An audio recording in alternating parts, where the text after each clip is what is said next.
an introduction, but I'm going to do one anyhow. Ray is a director of engineering at Google. He is the man largely responsible for your fun, smart replies on your Gmail. He is the principal inventor of the optical scanner, the principal inventor of the first print-to-text reading machine for the blind, the first music synthesizer to recreate musical instruments. Yeah, you look pained. Sounds good. It does sound good, but above all else, you can introduce me in the future. no problem. And above all else, you are known for being one of the world's foremost futurists. You have a startling good track record of predictions. I think you're what, 86%? Is that where you put yourself? An analysis of 147 predictions I made in The Age of Spiritual Machines, which came out in '99. About 2009, were 86% correct. All right, not bad, not bad. And what's getting the most attention lately is that you have predicted that in 2029, we're going to pass, the machines will pass the Turing test, and in 2045, we will achieve the singularity, at which point human intelligence melds with machine intelligence. Yeah, I've been consistent on 2029 for computers passing the Turing test, which I think is a valid test. There's no sort of simple language tricks you can deploy to pass a valid Turing test, with emphasis on the word valid. When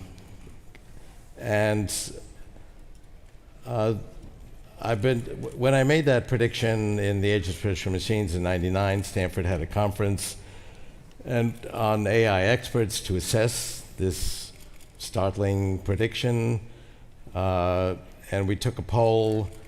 The consensus was hundreds of years. 25% thought it would never happen. My view and the consensus of AI experts has been getting closer together, but I haven't been changing my view. All right. 2006, at a conference, AI 50, on the 50th anniversary of the 1956 conference at Dartmouth that gave artificial intelligence its name, the consensus was 50 years. Recent polls, the medians are 20 to 30 years. I'm still a little bit more optimistic, but there's maybe 25% who think I'm too conservative. And the pace of progress, just in recent months, has been quite startling. We can talk about that. So let's talk about the pace of progress and the acceleration of ideas, which is what we are here to discuss. I want to talk about, first and foremost, the allocation of resources. This is all moving exponentially fast, and I would like to know what you think about managing access and talent and finances such that this progress can be maximized for social good. Yeah, well, I mean, as I go around the world, people genuinely feel things are getting worse, and I think that's because our information about what's wrong with the world, including violence and poverty and environmental degradation, is getting exponentially better. I have all kinds of graphs. Poverty has fallen over 90% in the last 20 years in Asia, and comparably in other parts of the world. Solar energy is doubling every 2 years. It's only 5 or 6 doublings from meeting 100% of our energy needs, at which point it'll be using 1 part in 10,000 of the sunlight that falls on the earth. Literacy went from 10% to 90% in the world over the last century. Every aspect of human well-being is getting dramatically better, and we're going to see dramatic advances in longevity very soon, now that biotechnology, which is really reprogramming the software of life, is getting traction. We have a trickle of instances today that'll become a flood over the next decade. This is the most peaceful time in human history. People think I'm nuts when I say that. Didn't you pay attention to the incident yesterday and the week before? But that's because, you know, a century ago, the village nearby could have been wiped out and you wouldn't hear about it for months. We have more information about what's wrong with the world. And we have an evolutionary preference for bad news because it was actually good for survival. The little rustling in the leaves, it might be a predator. It was very important that you pay attention to that. The fact that your crops were 1% better than last year was not so important for survival.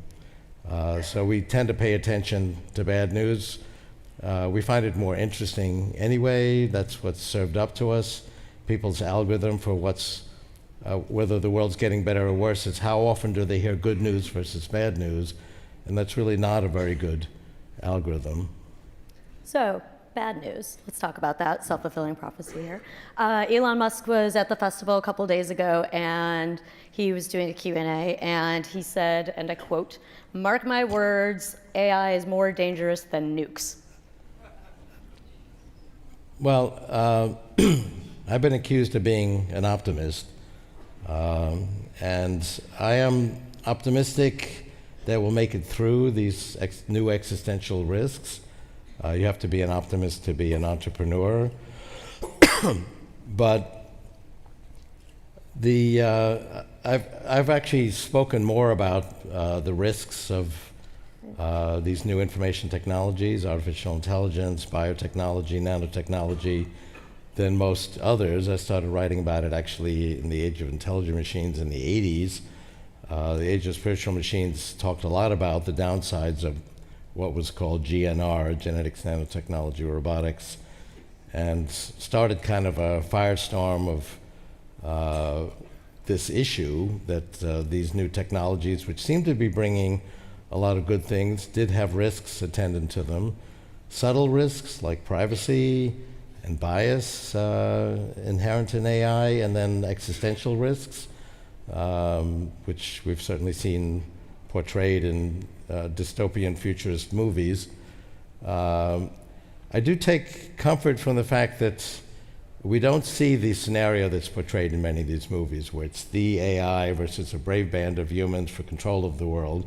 There isn't one or two AIs in the world. There's several billion of them at last count, and they're very closely integrated with us. When I was in college, I had to take my bicycle across campus to get to the one computer we all shared. I went to MIT because it actually had a computer, and also to study with my mentor, Marvin Minsky. Now they're in our pockets, they hang from our belts, they're going to go inside our bodies. That's already started. And so AI is really a brain extender. That's why we use technology in general, is to go beyond our limitations. We couldn't reach fruit at that higher branch 1,000 years ago, so we created tools that extended our reach. Who here could build this building? So we have tools that leverage our muscles.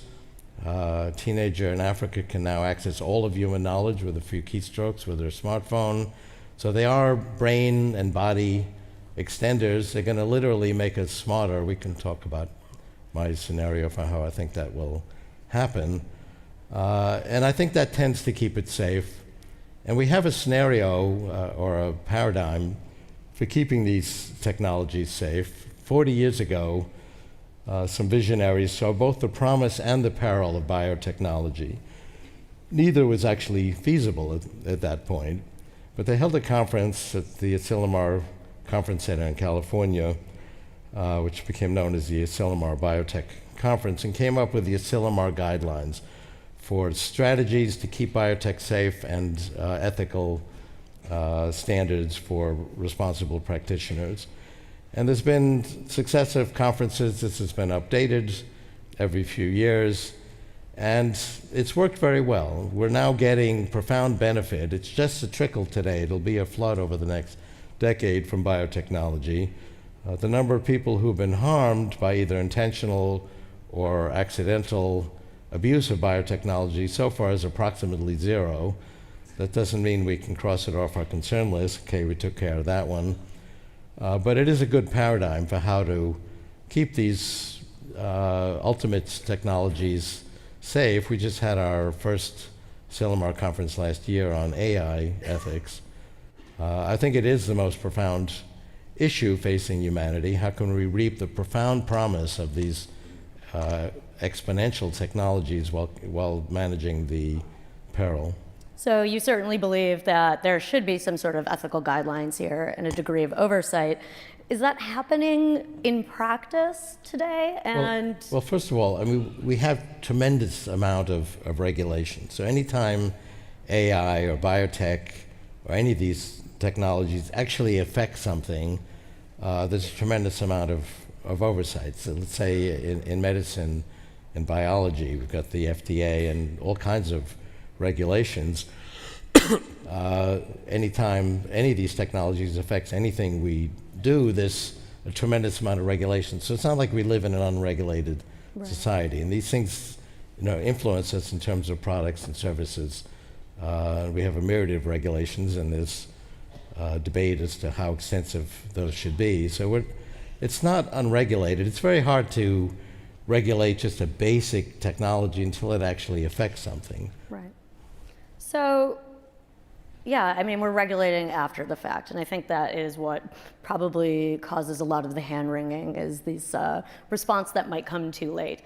Self-improving tech, how do you see us preventing it from running away from itself? If we're not regulating companies till after the fact, what are we doing right now in programming and engineering to ensure that self-improving technology and machine learning, the interest thereof, doesn't diverge from human interests?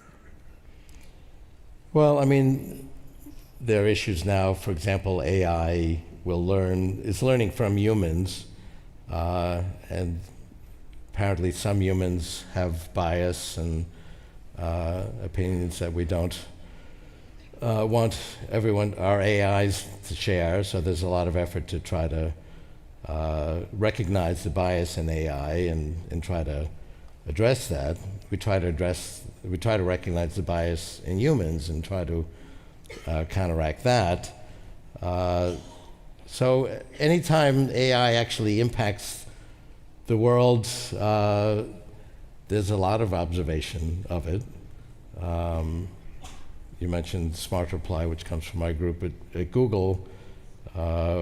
We've gone to efforts to try to actually understand the emails correctly and not provide biased responses, but the software does learn from humans, so we have to constantly look after it, make sure that it reflects the kind of values we want. But at the same time, it's not a clear-cut issue, because we don't want to be censoring the software either and providing one set of values over another. We try to keep it neutral, but so that's one example of trying to monitor the behavior of AI.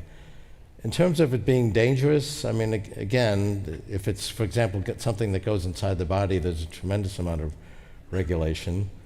There is concern of AI being used in military systems. I think really that strategy, I think that what makes the most sense is to try to practice the values that we espouse and hold dear in our social and political systems to begin with. And that may not sound like a foolproof strategy, and it's not. But AI is really an amplification already of human judgments, human policies, human ideas. And even before we had AI, human behavior has not been perfect. But I would say that we're moving towards a more peaceful world, a more democratic world, with the increase of communications. We had the first stirrings of democracy with Gutenberg's books. And the number of democracies in the world a century ago, you could count on the fingers of one hand.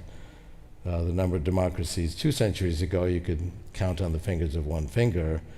The world's not a perfect democracy today, but there are dozens of well-functioning democracies. It has become a consensus that that is how we want to govern the world.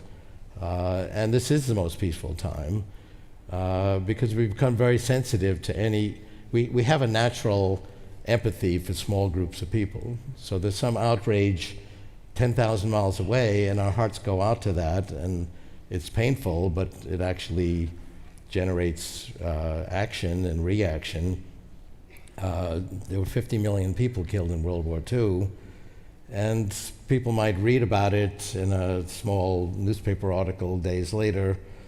A century ago, you wouldn't even hear about these battles at all.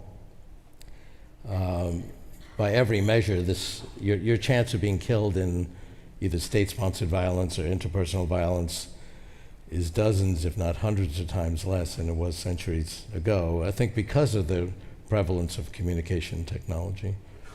So I want to come back to something you said a minute or two ago about human bias and the bias that inevitably infuses AI as it learns from its creators, and a situation that is improving, but still as it stands right now, largely there's a lack of diversity amongst the engineers and programs who are creating this technology. Do you feel that there are concrete steps being taken on behalf of the engineers and programmers to make sure that that their own subconscious biases and their own empathetic tendencies aren't being infused or learned by the AI? It's a good question, and I think a more significant issue is AI is learning from humans. Right. It'll read millions of documents, and that's how it learns about the world. There are significant efforts at all of these companies, Google, Microsoft, Apple, to debias software, recognize biases that we don't want. So, for example, software just reading about the world may come to the conclusion that surgeons are male, because that's what it reads. And that's not an association we want, because surgeons are females and can be. And so we try to correct that, but it's a complicated issue, because then you're starting to provide your own values, and what should those be, and the whole idea of services provided by companies like Apple and Google is not to provide the values and ideas of the company. Nonetheless, there are efforts to try to debias software. A more significant issue than unconscious bias by the engineers is really the bias that exists in the human documents that these programs are learning from. So that's an ongoing issue. It's a major effort on the part of all these companies. We've looked at smart reply. It's actually complicated because we can't actually read people's emails, because that's another issue, which is privacy. So we have to actually wait for people to potentially complain. And we're actually getting very positive responses. We're not getting complaints that the software is showing bias, and that's because of efforts we put in to try to avoid that. But it's not a straightforward issue, because and it's the same thing with humans. I mean, human children learn from other humans and will adopt, consciously or otherwise, the biases in their midst. So it's a role of education, is to provide the values that we espouse as a society. What you're saying about AI learning biases from documents is really interesting to me. Do you think there's some sort of conscious effort, or will there be some sort of effort on behalf of the engineers to, I don't know, create an algorithm or something such that the biases, let me rephrase that. Would there be a bias filtering process? Well, that's exactly what is being worked on, to try to avoid really egregious examples of bias that we generally recognize as being out of the mainstream. But then you're trying to provide ideas and balances of views that are beyond what's reflected in human documents that the systems are learning from. And so then you have to decide what are the ideas that you want to espouse, what are ideas that you don't want the systems to learn, and that's complicated and difficult. The idea is really not to filter out. I mean, Google is really trying to provide information. When you search for something, you may find documents in your search that reflect ideas you don't agree with, but that's intentional. We don't want to be filtering out human ideas. We want really to be a neutral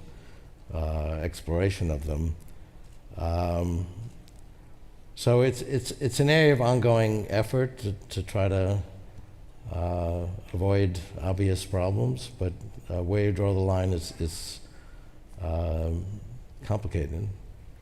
You started this session by saying you were an optimist. And do you feel that you kind of get a bad rap for being an optimist? Well, the world does have a pessimistic view. There was a poll taken of 24,000 people in 26 countries, and they were asked a number of questions. Poverty is a typical one, and people were very pessimistic. They were asked, has poverty gotten better or worse in the world over the last 20 years? 90% said incorrectly that it's gotten worse. Only 1% identified correctly that it's fallen by 50% over the last 20 years. So people really feel that on all these measures, literacy, poverty, health, things are getting worse when they're actually getting dramatically better every year, and exponentially so.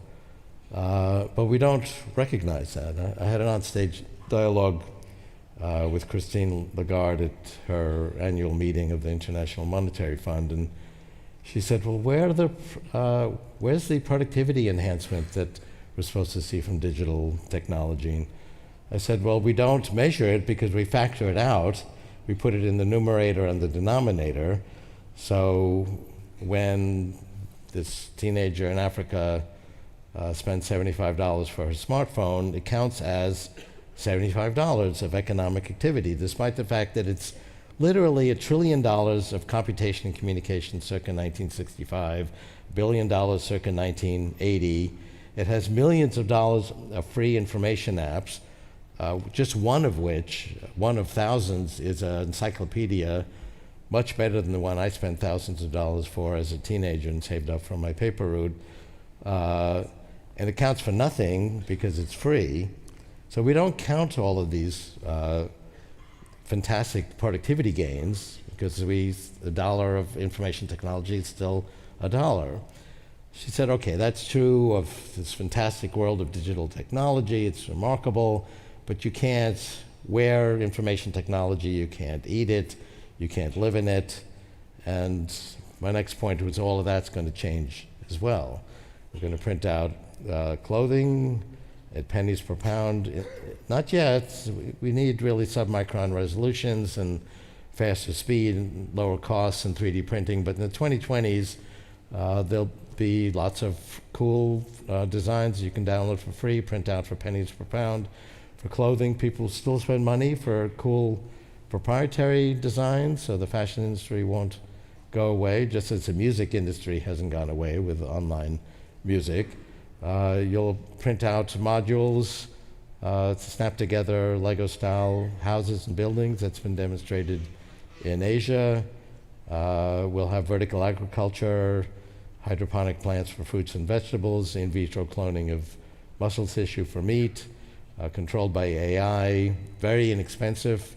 The 50% deflation rate that's inherent in information technology will then be attendant to these kinds of resources we don't associate with being information technology.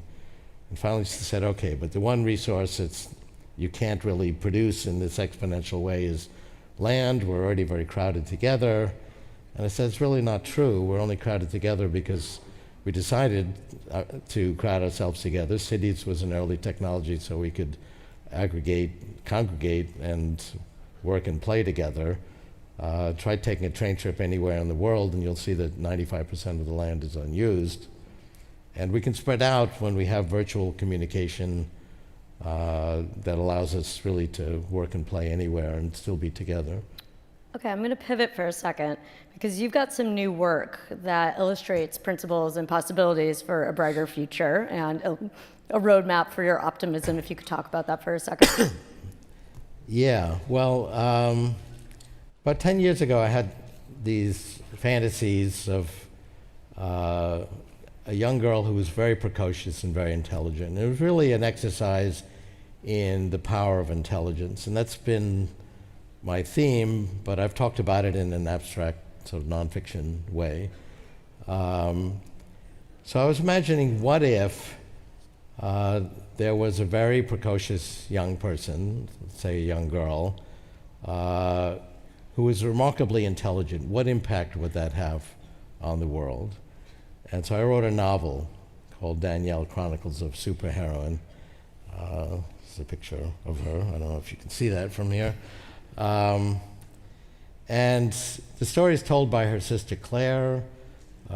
Claire is a survivor of the Haitian earthquake. She's adopted by an American family when she's 6. 2 years later, her sister Danielle is born, and she tells the story of Danielle from 0 to 22. And Danielle solves a lot of problems. She cures cancer when she's 12. She finds that she actually can't distribute this cure because of the Food and Drug Administration, so she does a very clever end run around that, again, using her intelligence. She brings peace to the Middle East. She becomes president of the United States at 19. They pass a special one-person amendment for her. And in the preface, I state, this is really a thought experiment. What if one person was extraordinarily intelligent and also courageous and creative and compassionate? What impact would that have? And then I say, imagine if we were all Danielles, and that will happen by 2045. So this is a fictional way of really expressing my sentiments about the power of intelligence and personal courage. If you pick up this card, if you didn't get one on the way in, you can pick it up on the way out and get a free book inscribed by the author, which is me, when the book comes out this summer. Your shipping information won't be shared with anyone. But that's a free copy of the book. Says the guy from Google.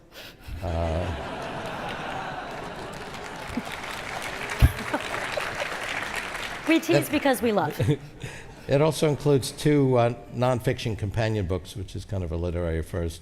One is How You Can Be a Danielle, which is practical advice, how you personally can use your intelligence and courage to positively impact the world, including children. And then there's another companion book called A Chronicle of Ideas, which is Danielle's and my unique spin on the concepts in the book. And we have a trailer for that, if we could cue that up real quick. That'd be great.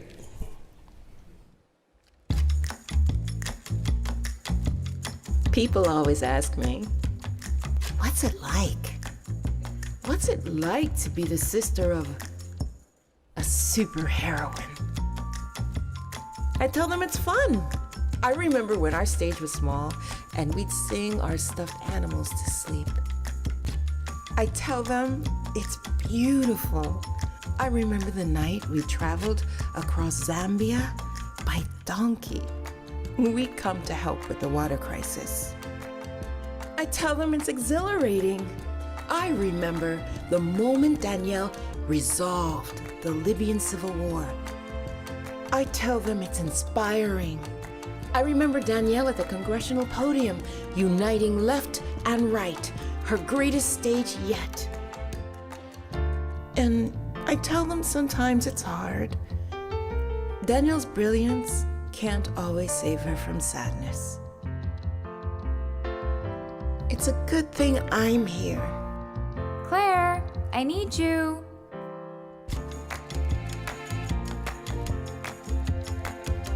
What's it like to be Danielle's sister? It's the best material a writer could ask for.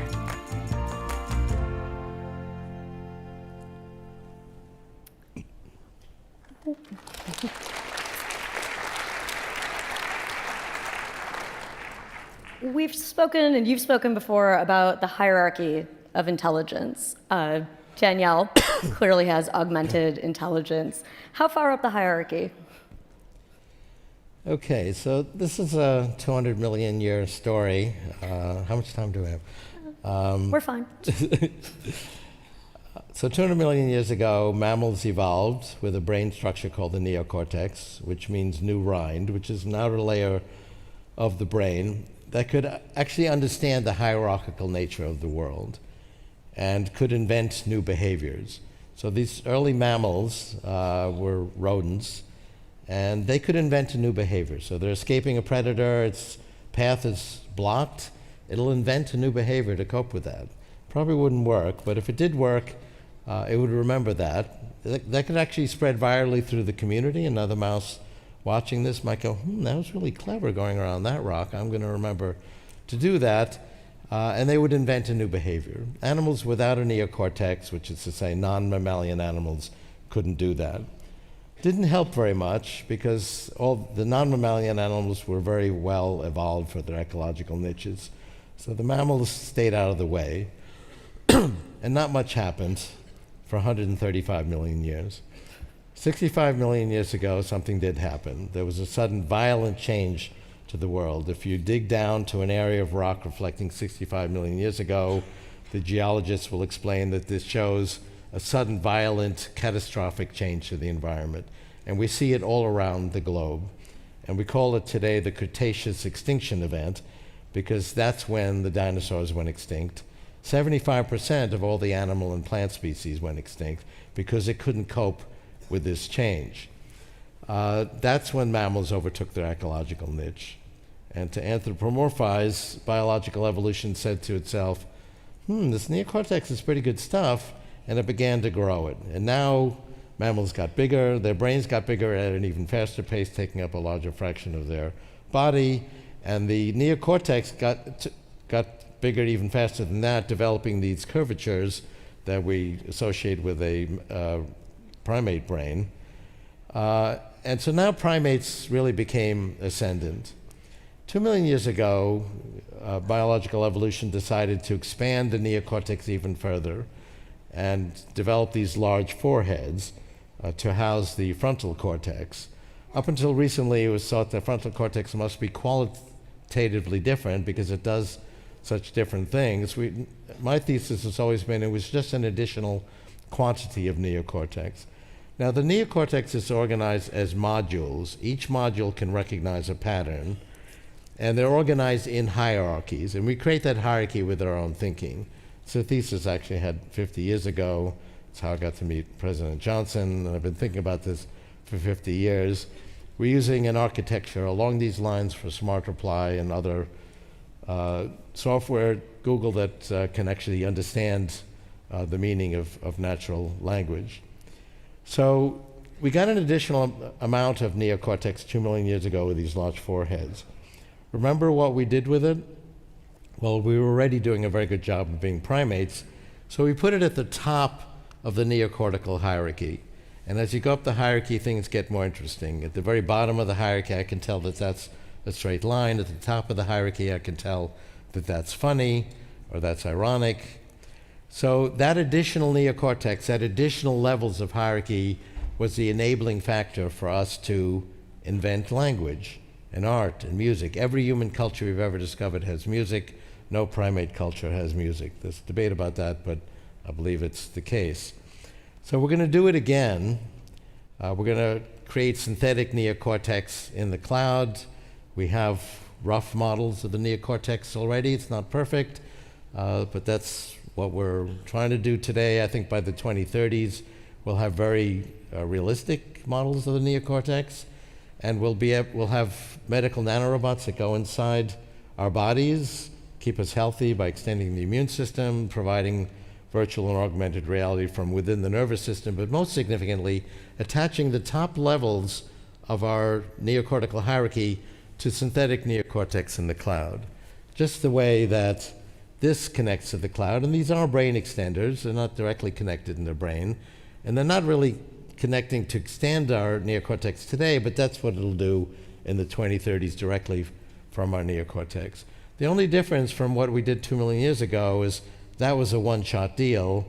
If our foreheads kept expanding, birth would have become impossible. This expansion wirelessly into the cloud will not be a one-shot deal because the cloud is not limited by a fixed enclosure. It's growing exponentially as we speak. So it will become a hybrid of biological and non-biological intelligence. The non-biological part will grow exponentially. And again, just like it did 2 million years ago, we'll put it at the top of the neocortical hierarchy. So we'll invent new ways of relating, communicating with each other, new art forms that we can't even imagine today. Try explaining music to a primate or language to a primate that just doesn't have enough neocortical capacity to comprehend those concepts. We'll again create fantastic new ways to relate to each other. But that, as I said earlier, is what we do with technology. It extends our reach and we go beyond our limitations. We're the only species that does that. So Did that answer your question? it does, but it also essentially, you're essentially projecting that after a certain point, or at a certain point, we'll be able to augment creativity. And Right. what does that mean for unenhanced creativity, and how do we measure one against the other? Well, I mean, who's unenhanced today? Maybe the Amish choose not to use cell phones. I'm not sure. They do use some technology. 98% of people use some form of digital enhancement. No, who here could do their work or get an education without the brain enhancers we already have? And people say, oh, well, only the wealthy be able to afford these forms of enhancement. I say, yeah, like smartphones, of which there's 2.5 billion in the world today. There'll be 5 or 6 billion in a few years. In fact, you had to be wealthy to have a mobile phone 20 years ago, and they didn't work very well, and they only did one thing, which is make phone calls poorly. Today, they do 1 million things, and they're in billions of hands. So that's because of this 50% deflation rate with digital technology. It's only affordable by the wealthy at a point in time where they don't actually work. By the time they work well, they're ubiquitous. I guess let's not say enhanced then for a second. Let's talk about augmented creativity, creativity post-singularity. Well, I mean, we're already augmented. My father was a brilliant musician. He couldn't hear his orchestral compositions. He'd have arguments with funders late at night to fund assembling an orchestra so he could hear his compositions. Then finally, when he got the money, I'd be up late with him running off scores on a mimeograph machine, which was hand-fed, and then he could finally hear his composition. But he couldn't change it, except maybe a few notes on the fly. I'd have to dismiss the musicians and start over again. Today, a kid in her dorm room can create a whole orchestra or a jazz band, with her MIDI keyboard and synthesizer software. So and software is creating walking bass lines and help calculate rhythmic progressions, and there are all kinds of writing tools. More sophisticated ones are coming. So it's already enhancing our creativity. We'll literally be able to comprehend more complex forms of communication, just as, say, music is a more sophisticated form of communication than what primates can do, when we actually can enhance our neocortex with its extension in the cloud. Creativity, art, empathy, these are often the qualities to which humans assign meaningful interaction. Right, and they exist at the top of the neocortical hierarchy. What does meaningful interaction mean to an AI, to machine intelligence? Well, AIs are not at human levels yet. They can do lots of things that we used to ascribe to human intelligence. In fact, one definition of AI is the field of computer science problems we haven't solved yet. As soon as we solve a problem, we say, oh, well, it's obvious that computers can play superhuman levels of chess, because that's just a combinatorial game, of Go. The rules are pretty simple. It was only a year ago that people said, oh, well, computers will never play master games of Go. It's also interesting to note that once a computer does something at sort of average adult human levels, it very quickly soars past it. So it's a moving frontier. Just a few weeks ago, computers for the first time can take these reading comprehension tests where you read a paragraph and then you have to answer questions about it at slightly better than average adult performance. There's been some criticisms of the test, that the test doesn't really assess what's called multi-chain reasoning, where you have to take several different things in the paragraph plus some real-world knowledge and put that all together to answer the question. So we're creating more sophisticated tests. But clearly, computers are, the range of performance is getting broader and broader. Driving a car used to be considered a very complex thing, and it's not a simple task like just playing a board game. You've got to take all kinds of things into consideration, including trade-offs of what the risks are of different types of actions. And the Waymo cars have gone 3.5 million miles with no incidents, which is better than humans would do. So the range of activities is getting broader and broader. Still, actually dealing with human language at human levels, say reading a novel and describing what it's about and writing a review of it and so on, these are still beyond what computers can do. That's the significance of my 2029 milestone.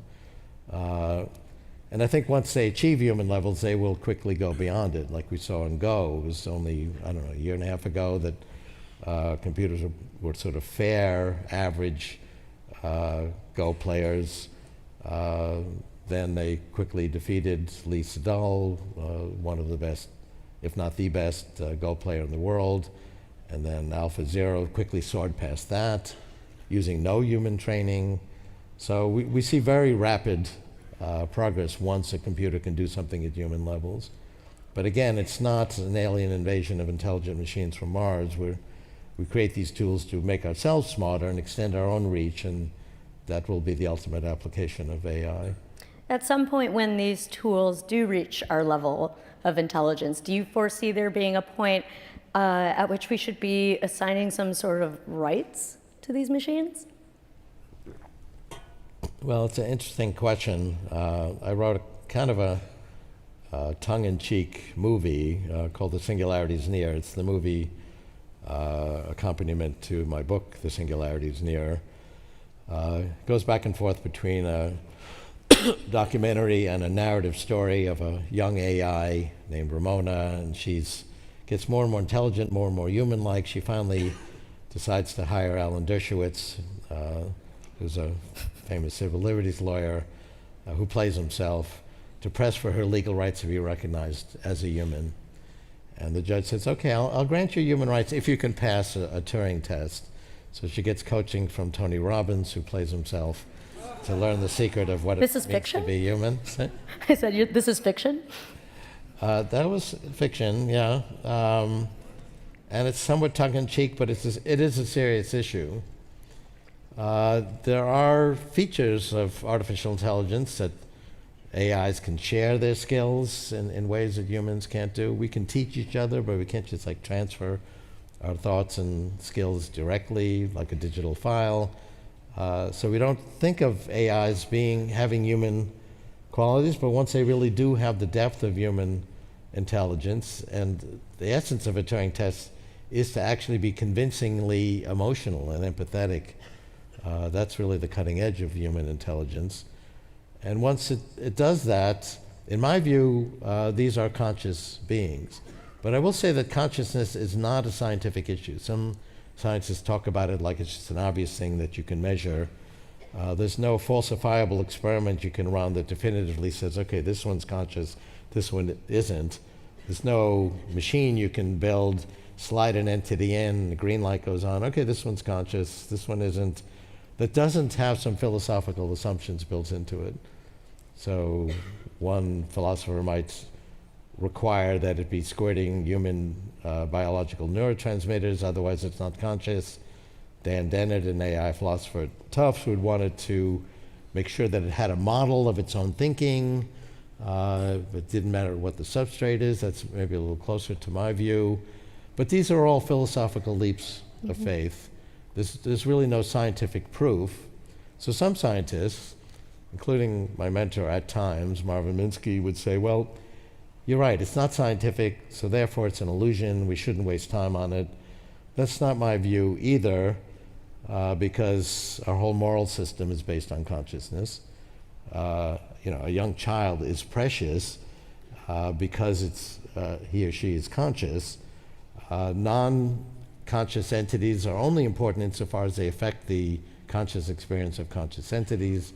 So an important moral debate is who and what is conscious. That's behind the whole issue of animal rights. And we will debate the consciousness and therefore the moral rights and rights to liberties and so on of AIs. But it'll be tricky because of these other properties of AIs. But we will then ultimately enjoy those features as well. Given the rate of progress, it's a philosophical issue, but it will be we'll be forced to confront it because of science. Exactly. Can you give us a date when we'll have to seriously consider? Well, 2029. 2029, that's it? And we'll merge with them in the early 2030s. A whole nother exponential trajectory is nanotechnology. There's a lot of progress being made, and there's already little devices actually you can put in your bloodstream that will carry out diagnostic and therapeutic procedures. I believe they'll be quite sophisticated in the early 2030s. As I mentioned, they'll extend our immune system. That's the third bridge to radical life extension. They will provide virtual and augmented reality, but most importantly, they will extend our intelligence and will merge with these intelligent entities. But it's really a continuation of what we've been doing for thousands of years with technology, is overcoming our own limitations, and no other species really does that. Okay, I'm going to turn it to audience questions now because we've got some very good ones. What's the next major industry to die? Well, I think every industry As long as we're talking optimism. every industry is transformed, so they don't die, they just get changed in nature. So if you viewed yourself in the horseshoe industry in around 1910, you probably didn't have a bright future, but if you saw yourself in the transportation industry, you did. So we're going to have transformations, let's say, of agriculture, which is already greatly transformed. 38% of the population in the United States and Europe worked in agriculture in 1900. It's 2% today, but it's going to be further transformed, as I mentioned earlier, with vertical agriculture. Transportation is going to be greatly affected, not only by new means of autonomous vehicles, both on land and that fly, but really highly realistic virtual and augmented reality where you could be together. I'm giving a presentation actually in a few weeks to Australia where it'll be very realistic. I'll be able to walk along on stage and interact with other people on stage, and it'll really look like I'm there. It's kind of clumsy in that it's a lot of equipment required, so it's not something I can kind of carry in my suitcase, but we will actually be able to do that quite easily, and as we get to the mid to late 2020s, we'll be able to physically aggregate and do everything we do when we're actually physically together, including hugging each other, even if we're far apart. So this need to aggregate in cities and be very crowded and ignore 95% of the usable land, we will overcome. Okay, so we've talked about cross-prohibitive arguments regarding tech, but let's say I have $1 to $3 million by 2050. Am I going to be able to pay for immortality? Well, I talk about three bridges to radical life extension in my health books and also science books. Health books co-authored with Terry Grossman, MD. Bridge 1 is what you can do right now. Bridge 2 is now unfolding, which is biotechnology, being able to reprogram the software of life. The enabling factor for that was the Genome Project. That was a perfect exponential. It doubled every year. The cost came down by half every year. That first genome cost $1 billion, finished in 2003. It's now down to $1,000. And our ability to understand, model, simulate, and most importantly, to reprogram this outdated software is also growing exponentially. And we're seeing now profound clinical applications. We can now fix a broken heart from a heart attack by reprogramming adult stem cells. I'm involved with a company where we're growing organs, run by Martine Rothblatt, who had spoken here at South by Southwest, kidneys, lungs, and hearts, installing them successfully in primates, which are pretty close to humans, coming to a human near you soon. This is all going to unfold in the next 4 or 5 years. 10 years from now, this will be a flood, and we'll really be able to program ourselves away from things like cancer. Immunotherapy is actually a very bright spot in cancer treatment. There's some spectacular trials where groups that are stage 4 terminal cancer have been brought to full remission. So all of this is unfolding and will be really mainstream over the next 10 years. The third bridge is medical nanorobots. With these, basically, we have already devices in our bloodstream that keep us healthy. They are blood cells, our T cells, and other cells of the immune system. But they evolved tens of thousands of years ago, and it was not in the interest of the human species for us to live very long. So they didn't work against things that get us later on in life, like cancer. It says, oh, that's me, and doesn't go after it. So we can basically create non-biological T cells that are programmed to go against all pathogens, also overcome diseases of the organs, metabolic diseases. For example, the pancreas doesn't produce insulin, that's diabetes. So these devices will monitor the bloodstream for ideal levels of all these different nutrients, carbon dioxide, oxygen, toxins, puts them in, takes them out, augment the function of the organs. There's a scenario actually for every disease and aging process. So this is a 2030s scenario. So again, this will be expensive when it doesn't work. By the time it's perfected, it'll become like vaccines. Everyone will have access to it, ultimately very inexpensive. There's inherently a 50% deflation rate in information technology. That's what's keeping inflation in check, not policies by the government. It's really this increasingly pervasive influence of information technology. So ultimately, these things will be quite inexpensive. All right, next audience question. What near-term, as in 1 to 3 years, innovation are you most excited about? And please be specific. Well, yeah, 3 years actually brings us to the early 2020s. And I think then 3D printing will really get going, because we'll reach submicron resolutions, which is what you need for the interesting applications, like printing out clothing. So we'll increasingly be able to create the physical things we need. Vertical agriculture, I think it's more like 5 or 6 years for that to get going. Virtual realities had really a false start. I think that's actually typical. I've written about the life cycle of technologies. There's usually a lot of hype about a technology seen by visionaries, but the timing isn't there. Exponential growth doesn't mean instantaneous growth. So this audience probably doesn't remember the 1990s when if you had the website dog.com, you were a billionaire with the internet boom. And around the year 2000, the financial community said, now wait a second, you can't really make money with these internet companies. And we had the internet crash that almost brought down the world economy. But then it gradually came back as we actually got the price performance that we needed. So now you have little internet companies like Google, Apple, and Microsoft that are worth, I think, around $2 trillion together. The same thing will happen with things like virtual and augmented reality. It was a premature start last year. There's some really interesting devices, some of which are here, that look very promising. They need to be much more streamlined. You can't carry a big bulky device around. Ultimately, they'll be kind of in our eyeglasses and ultimately contact lenses, and we'll be used to being in augmented reality all the time.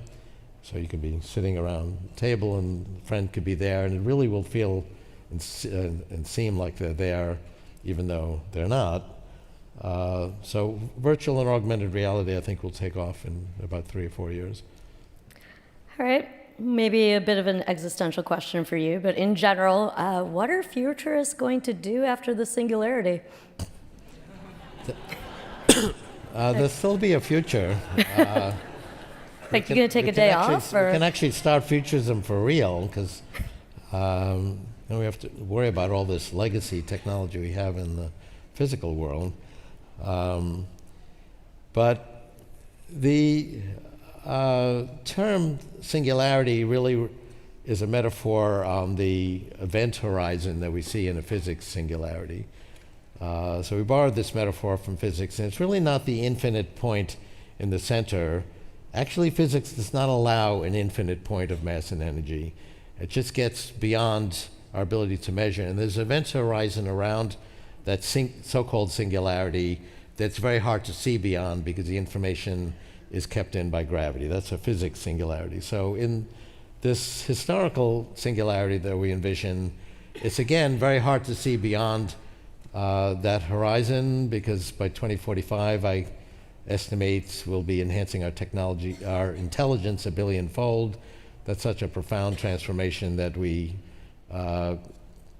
borrow this event horizon metaphor.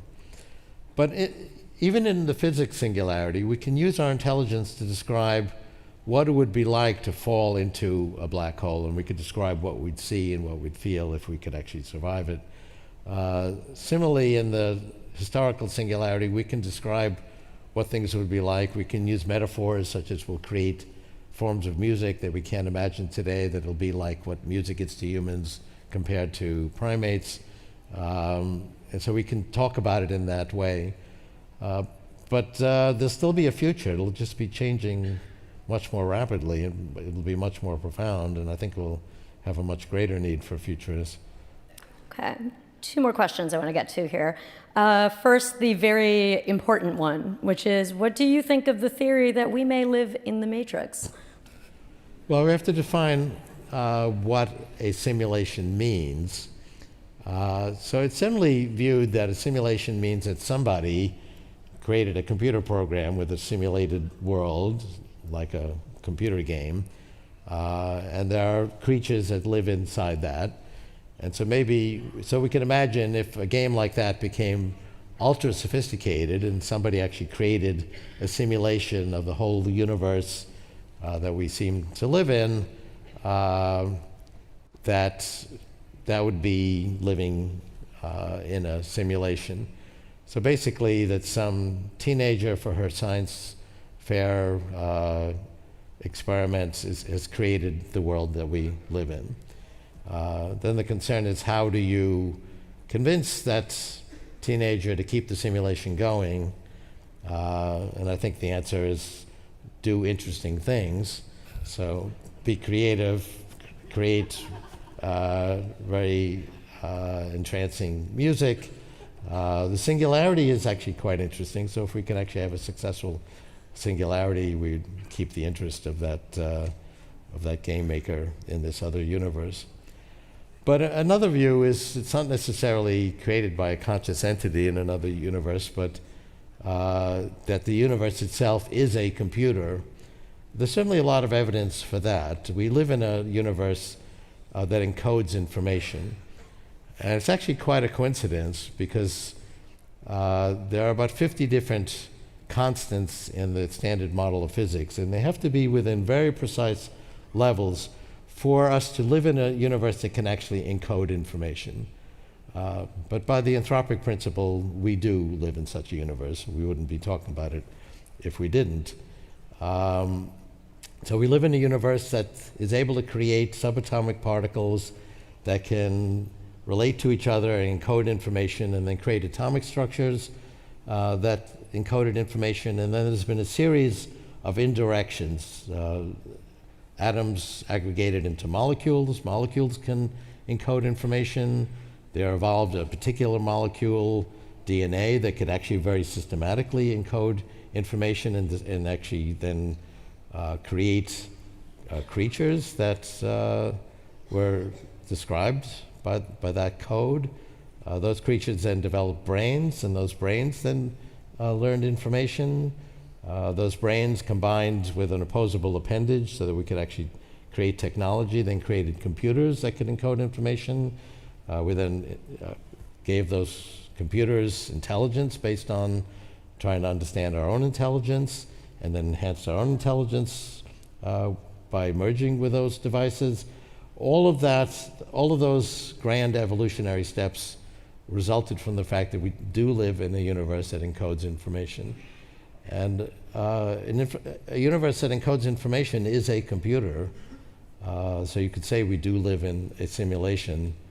But whether or not there's some grand creatures watching our simulation and doing that instead of watching weekly TV programs is a philosophical question at this point. So I'm afraid we have to wrap it up, but I think the reveal that we are living in the Matrix is probably a good note to end on. So, Ray, thank you so much for taking time to be with us today. Thanks.